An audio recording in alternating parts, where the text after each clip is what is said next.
I ran out of storage. But she can tell if you're confident, if you know, are respectful by the way that you act on that. And so, again, everything is a metaphor for everything. How you do one thing is how you do everything, is another way to put it. And another thing is that, what's another lesson for today? Another lesson for today is that sleep really is everything, guys. Like, when you get 8 hours of sleep, you feel like Superman. Will I be getting 8 hours of sleep tonight? No, I will not, unfortunately. But I'm excited, man. I'm excited for what's to come. I was talking to my boy about it. And we're talking about how if we wanted to create a business, right, let's say, the power of having 2 people work on a business is like the fact that you are able to live 2 different lives in one life. Let's say you have a business partner, right? Or let's say you're one person. You can only do so much. If you want to do 2 different things, 2 different businesses, you're gonna be pulled 50% 2 different ways. So you won't be able to give it your all.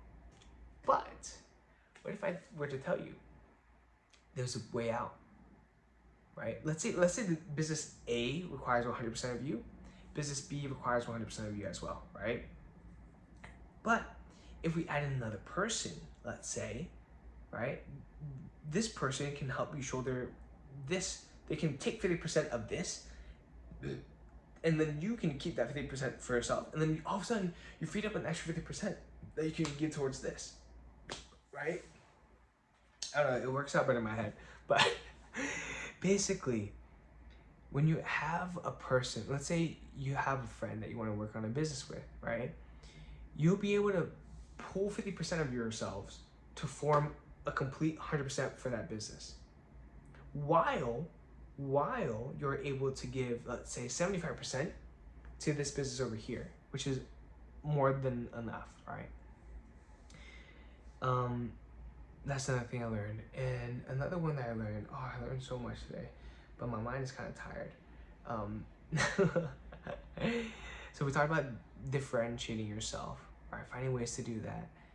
And the other thing is about love.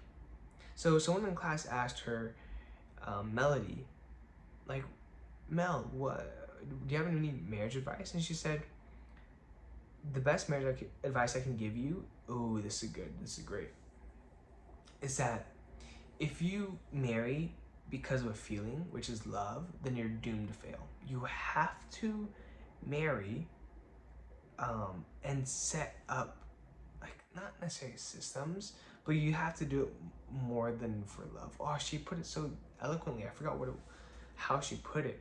But there's one thing I will want to say. She said she believes in prenups.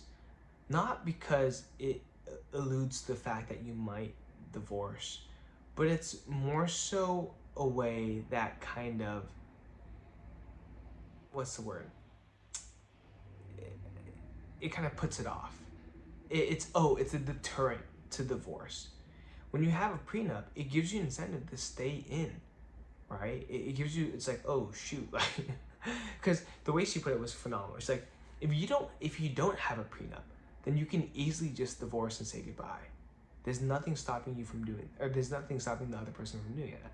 When you have a prenup, it creates a deterrent for them to do that.